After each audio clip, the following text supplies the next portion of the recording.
हम बात करने वाले हैं एक बहुत ही अच्छी अभिनेत्री आशा पारेख के बारे में। जी हाँ, आशा पारेख की लव स्टोरी किसके साथ जमी थी और उनकी ज़िंदगी में क्या क्या हुआ, चलिए शुरुआत करते हैं।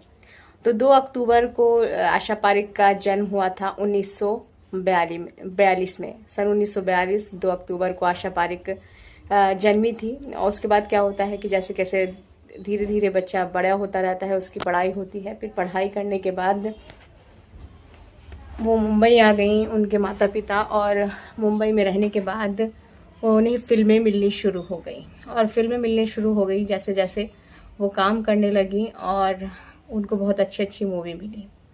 लेकिन अगर उनकी लव स्टोरी की बात की जाए तो उनकी लव स्टोरी के चर्चे रहे आमिर खान के चाचा के साथ, जिनका नाम था नासिर हुसैन। जी हाँ, और उनके साथ वो काफ़ी रिलेशनशिप में थी और कई साल तक ऐसा रहा। तो आपको बता दूं कि ऐसा होता है कि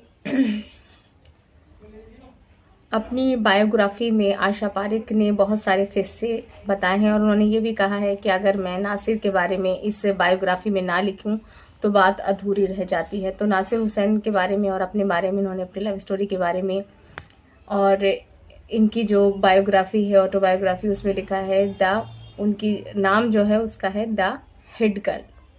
तो द हिट गर्ल में इन्होंने बताया कि नासिर हुसैन जो थे शादीशुदा थे, उनके 2 बच्चे थे और उनके साथ ये काफ़ी फिल्म कर रही थी। कारवां की इन्होंने, दिल दे के देखो, दिल दे के देखो, गाना आपने सुना है, दिल दे के देखो, दिल दे के देखो, दिल दे के देखो जी, दिल लेने वाले दिल दे के देखो जी। तो काफ़ी अच्छी मूवीज़ इनकी रही आशा पारेख की। और वो गाना तो आपने इनका सुना ही है, जब चली ठंडी हवा, जब चली काली घटा, मुझको ए जाने वफा तुम याद आए। 2 बदन मूवी का गाना है और बहुत अच्छी अच्छी मूवीज़ दी, चाहे वो मनोज कुमार के साथ हों, चाहे वो शम्मी कपूर के साथ हों, हर किसी हीरो के साथ इन्होंने बहुत अच्छी मूवीज़ दी। और इन्होंने अपनी बायोग्राफी द हिट गर्ल में बताया कि नासिर हुसैन के बारे में अगर ये जिक्र ना करें तो ये बात अधूरी ही रह जाती है। तो इन्होंने अपनी लव स्टोरी के बारे में ये बताया कि बहुत ज़्यादा उनसे उनसियत रखती थी, मतलब बहुत ज़्यादा इन्हें पसंद थे वो आशा पारेख को नासिर हुसैन। उन्होंने बताया कि वो पहले ही एक ही इंसान से ज़्यादा प्यार करती थी, जो थे नासिर हुसैन। उन्होंने उनके लिए कई मूवीज़ बनाई, काफ़ी साथ में मूवीज़ डायरेक्ट करते थे, क्योंकि डायरेक्टर भी थे, प्रोड्यूसर भी थे, आमिर खान के सगे चाचा थे। और अगर इन दोनों की शादी हो जाती तो नासिर हुसैन की बीवी जब ये बन जाती तो आमिर खान की सगी चाची होती। लेकिन वो कहते हैं किस्मत में ऐसा नहीं था। वो क्यों नहीं था, चलिए मैं आपको बताती हूँ।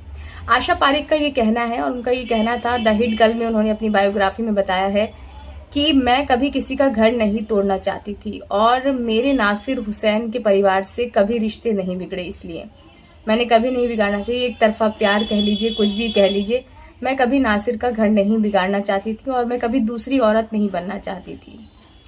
तो मैं नहीं चाहती थी कि किसी औरत को तलाक दिलाकर या किसी के बच्चों को छुड़वाकर मैं शादी करूं, तो मैंने ये दूर होना ही ठीक समझा। हालांकि उन्होंने अपनी बायोग्राफी में ये भी बताया है कि मेरी मम्मी ये चाहती थी, हमेशा लड़के ढूंढती रहती थी कि इसकी शादी हो जाए ऐसे।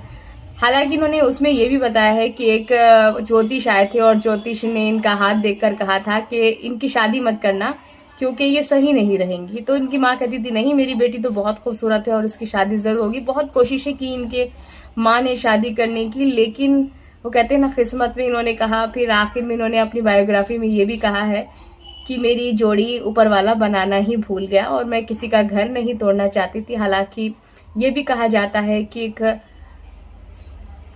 अमेरिकन एक टीचर थे, उनसे भी इन्होंने लगाव रखा था बाद में, लेकिन वो भी किसी को कमिट कर चुके थे, कमिटमेंट दे चुके थे, इसलिए वो भी तभी ये पीछे हट गई। तो इन्होंने एक बहुत अच्छी बेहतरीन काम किया ये चीज़, क्योंकि ज़िंदगी में कुछ चीज़ें नहीं मिलती हैं तो उससे पीछे हट जाना ही ठीक होता है, और अगर हम उसमें आगे कदम बढ़ाते हैं तो फिर वो हमारा ही नुकसान है। तो एक अच्छा संदेश दिया है आशा पारेख ने। अगर हम बात करें तो इन्होंने काफ़ी अच्छी मूवीज़ दी, काफ़ी अच्छे हीरोज़ के साथ काम किया। एक बेहतरीन अभिनेत्री रही हैं ये अपने 60 के दशक में। बहुत अच्छी, चाहे साड़ी इन्होंने पहनी हो, चाहे सूट पहना हो, बहुत सिंपल, अच्छी एक्टिंग भी बहुत अच्छी करती थी, चाहे इमोशनल हो, मूवीज़ हो, सब अच्छी करती थी। इनकी मूवीज़ आई थी सबसे पहले मैं तुलसी तेरे आंगन की। तो इन्होंने अपनी बायोग्राफी में ये जिक्र भी किया है कि मैं तुलसी तेरे आंगन में ये दूसरी बीवी बनी है विजयानंद की। वो देवानंद के भाई थे विजयानंद, जिनके साथ मूवी बनाई थी। वो डायरेक्टर भी थे और हीरो भी थे उस मूवी के। आप देखिएगा तो बहुत अच्छी मूवी है मैं तुलसी तेरे आंगन की। तो इन्होंने कहा था उस वक्त खत आते थे लोगों के मेरे पास, और उसमें ये मूवी में दूसरी बीवी बनी थी। पहली नूतन थी और दूसरी बीवी आशा पारेख थी। तो लोग इनसे पूछा करते थे कि अगर आपको असली जिंदगी में दूसरी बीवी बनने का मौका मिला तो क्या आप बनेंगी? तो इन्होंने ना कर दी थी, नहीं मैं किसी का घर नहीं तोड़ूंगी। तो इनकी सोच ही ऐसी थी, इन्होंने शुरू से ऐसा ही सोच रखा था कि वो किसी का घर नहीं तोड़ेंगी। अगर हम नासिर हुसैन की बात करें तो नासिर हुसैन जो है आमिर खान के सगे चाचा थे, और सगे चाचा थे और काफी अच्छे प्रोड्यूसर भी थे, डायरेक्टर भी थे। उनके बेटे हैं मंसूर खान, जो कि आपने देखा होगा, मंसूर खान इमरान खान को देखा है, इमरान खान के सगे मामा।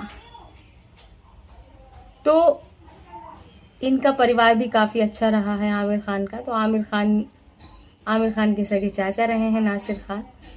लेकिन अगर बात करें अब जिंदगी की, तो आशा पारेख ने अपनी बायोग्राफी में ये भी लिखा है कि अब उनकी जिंदगी बहुत अच्छी चल रही है, और उनका सोचना था कि उनकी जिंदगी अकेलापन उन्होंने बहुत अच्छा चुना, क्योंकि अब तो उनके माँ बाप भी नहीं है, कोई नहीं, उनकी जिंदगी में अकेली रहती है वो।